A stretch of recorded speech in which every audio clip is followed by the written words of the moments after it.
design. O, chinelas daw. O, bakit? Eh, kasi sa mo, chinelasin. Maloko. Ay, walay.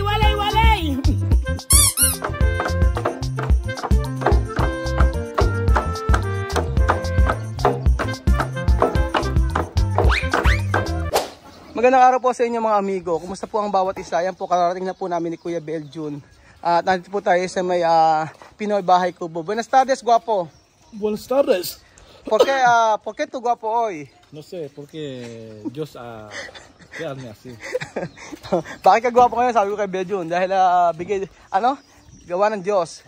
Ayan po. Di ba parang siyang bahay kubo sa Pilipinas, Beljun? Oh. Ako, may tagtatawa nga sa akin. Sabi nga baka daw hindi raw bahay kubo ang kalabasan. Pero ayun po, may mga kabayan na po, mga kababayan ko. At si Elvis ay ginagawa na. Kaya lang, parang kulang itong kawayan. Ano?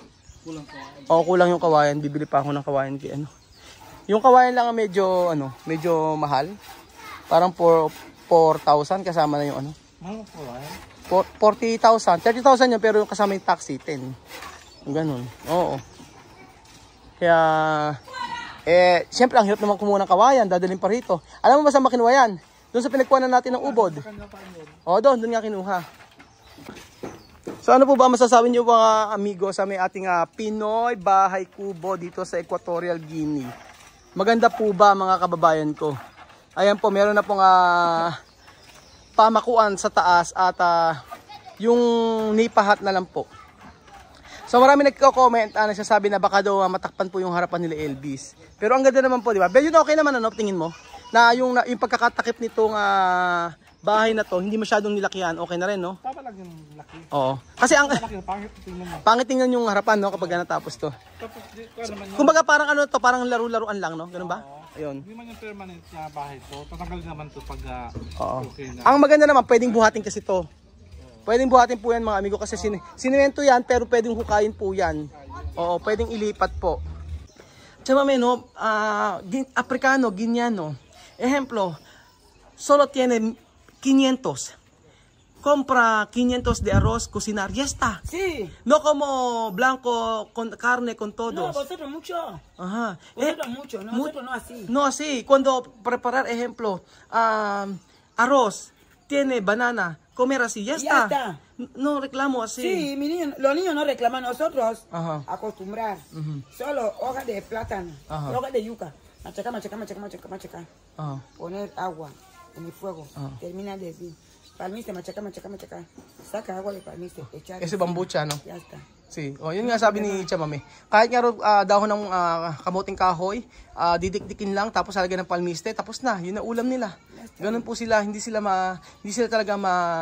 magastos. Sabi ko kay Elvis kung may nipa raw siya nahanap, sabi niya wala daw. Ang sinasabi daw niya parang herba. Ano tawag yun?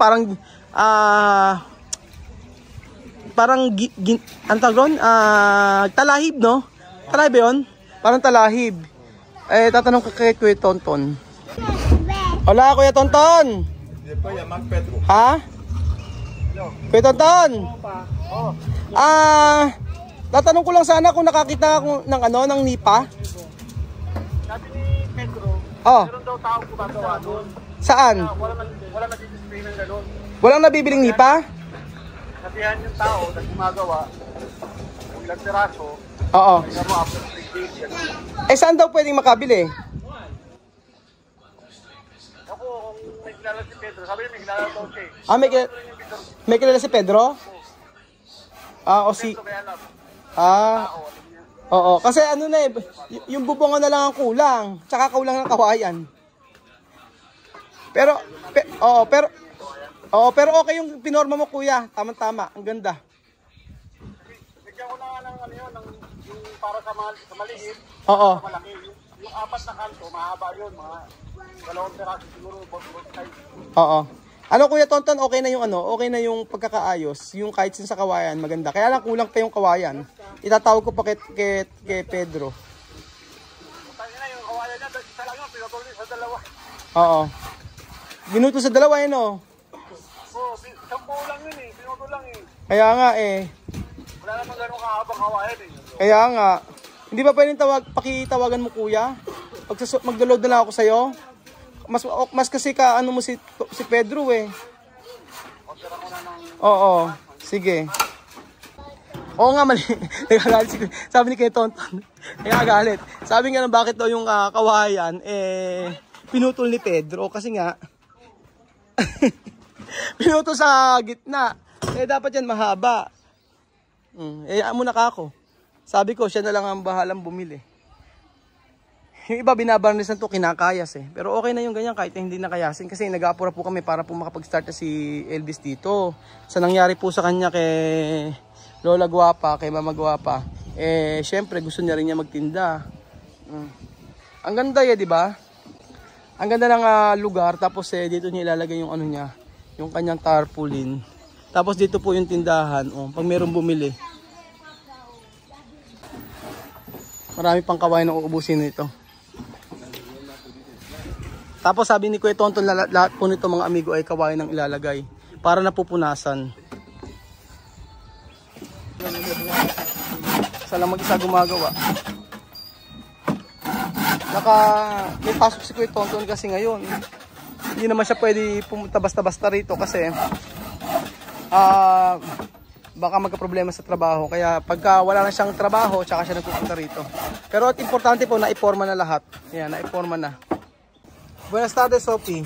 Buenas tardes. Ahora contar hasta 10.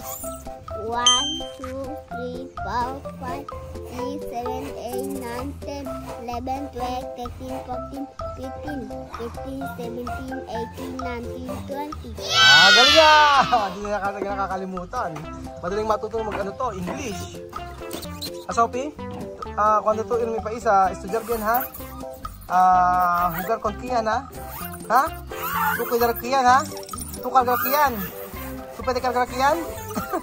Sabi ko, bubuhatin niya si Kian pagka nagpunta siya sa amin. Madaling matuto tong batang ito. Kita niyo po ang bata na napakakulit po mga amigo, si Mamud. Mamud! Nena! Naliligo si Nena. Nasa amin. Nena! Ay, Mamud! Mamud! Ha? Maloko. Salbahe daw si Mamud. Lagot ka. Meron pong batang tumumba. Ayan po. Nena! Ayan, may bata. Makulit no? So, natin na po tayo kila Tia Celsa. At ano ba ang tinda kila Tia Celsa? Buenas tardes, Tia Celsa. Quiero comprar. ¿Qué quieres comprar, Castel? 2 Castel. Meron po mga pasaging-saging si Tia Celsa.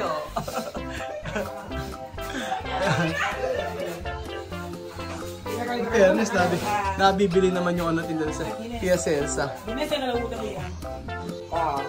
So, chama tú hacer lista? 6,000. Wow, tinili sa Tia Celsa yan. Kompleto. Castel talaga mabenta sa kanya mga. Castel. Bupor. Toro, Castel. Mabenta.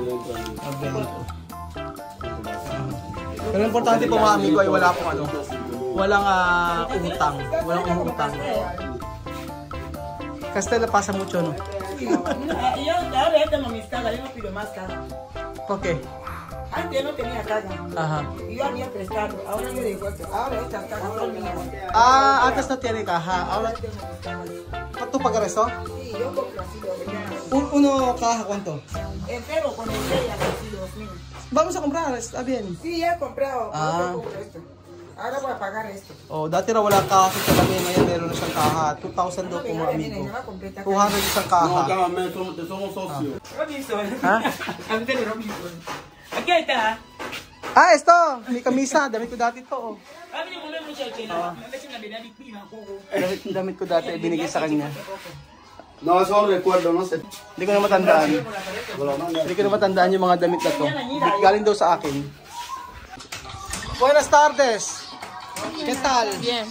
Bien? Okay, ¿qué es esto? ¿Bandana? ¿Banque? ¿Qué es esto? ¿Bandana? ¿Cómo se llama? Venda.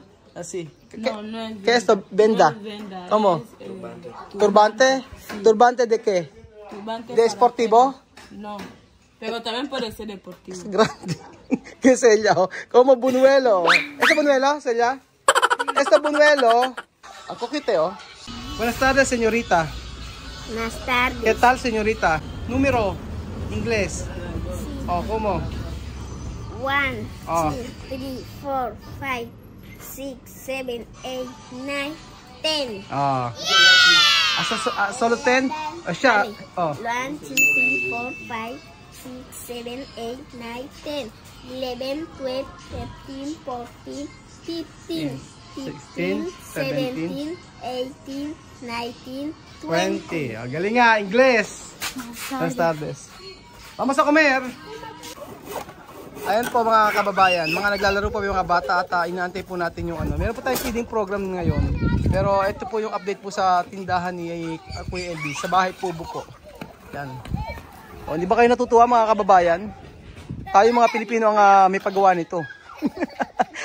Natatawa lang ako sa nagko-comment. Ang sabi po lagi sa comment, hindi rin po ako nag-iisip. Pala desisyon.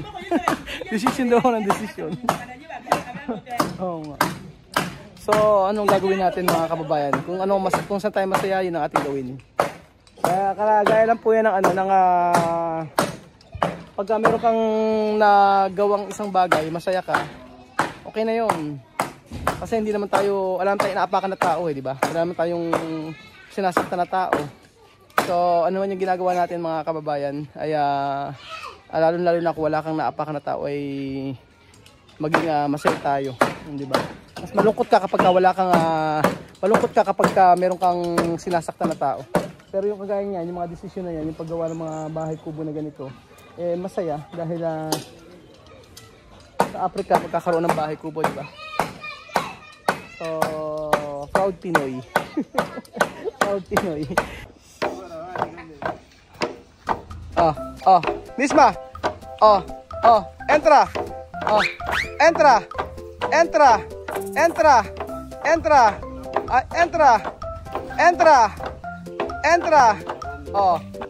Ayan ba mga amigo, hanggang hindi na perfect po natin to kasi sasayawin po nila mismo ito sa Pilipinas. Ayan. Kaya araw-araw ay pinapractice po namin ang tinikling. So, ayan po. Sana ay magawa nila ito sa Pilipinas. Pero sabi ni Chema, may aaralin po talaga nila eh. Tingnan natin, baka makaya di ba?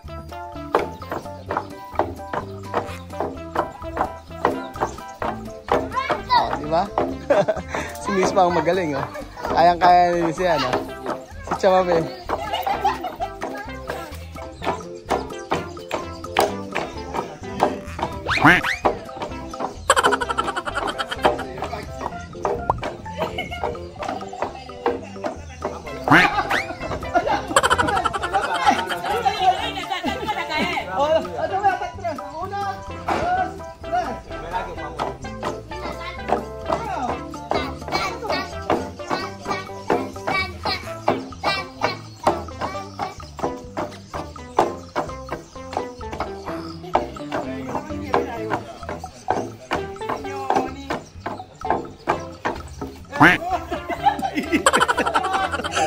Even.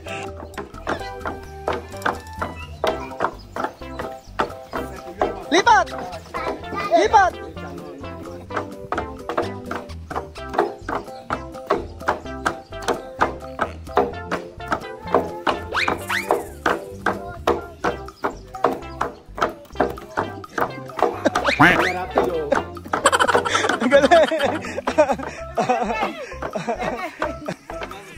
Ano na? Sa picturean. Picture ako rin sa kotse. O yan. Kailangan lento. O yan. Kailangan matuto. Chamamet, kailangan 2 bailar esto mi país. Sí, 2-3 minutos. Tan tan tan tan tan tan. 3 minutos bailar esto. ¡Ay! Hi! Chinelas ka ba? May pick up line, oh. Chinelas daw. O, bakit? Kasi sarap mo, chinyalasin. Maloko. Chamame, kawayan ka ba? Bakit? Sarap mong hampasin ng kawayan eh. Ay, walay. Ayun po mga amigo, tanong natin kay Tia Cesa kung matibay po itong bahay kubo na ginawa ni Elvis. Pagka umulan ng malakas ay hindi ba ito tutumba? So, esto kubo, no, bahay kubo. Cuando tiene lluvia mucho, esto no va a caer? No va a caer. Hindi raw ito babagsak. Mira, para mí no fuerte. No va a caer? Oh, mira. Sabi ko sa akin, hindi matibay. No puede caer. Ayan, hindi naman daw matatanggal. Ay, hindi naman daw mababagsak. Sabi ko kay Mama, hindi ito matibay para sa akin. Okay ba, Bejun? Matibay naman? Hindi mo lang patayo lang tao dito, di ba? Ano na? Magbibinta lang. Oo. Hindi, pag may ulang ka ako, pag malakas ang hangin. Hindi naman. Matibay po mga amigo, sabi ni Tia Celsa. So abangan po natin ang paglakas ng ulan dito. Kasi yung ulan dito parang bagyo eh, no? Matindi eh. Matindi ang ulan po rito mga kababayan. Parang may bagyo. O yan po mga amigo, itong patunay na malakas po ang ulan dito. Hindi po napakuan itong part na ito. Kaya bibili ko ng pako para maayos ito. Baka hindi masyadong napakuan. Pero kasi sobrang lakas po ng ulan kagabi. Tsaka yung hangin, akala mo pong may bagyo. So ayun pa mga amigo, yun lang po ang update natin sa bahay kubo ni LB. Sabi ni Tia Mame, hindi naman daw ito babagsak kapag malakas ang ulan. Pero tingnan po natin, tingin ko naman, tingnan ko, kasi yung ginawa dito talagang nasira ng ulan tsaka ng hangin. Sobrang lakas ng hangin dito. Pero siguro dahil may semento naman, baka kayanin naman po.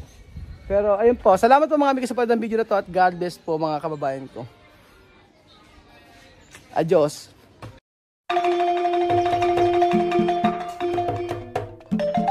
Na-appreciate ko yung paano sila nagdadasal.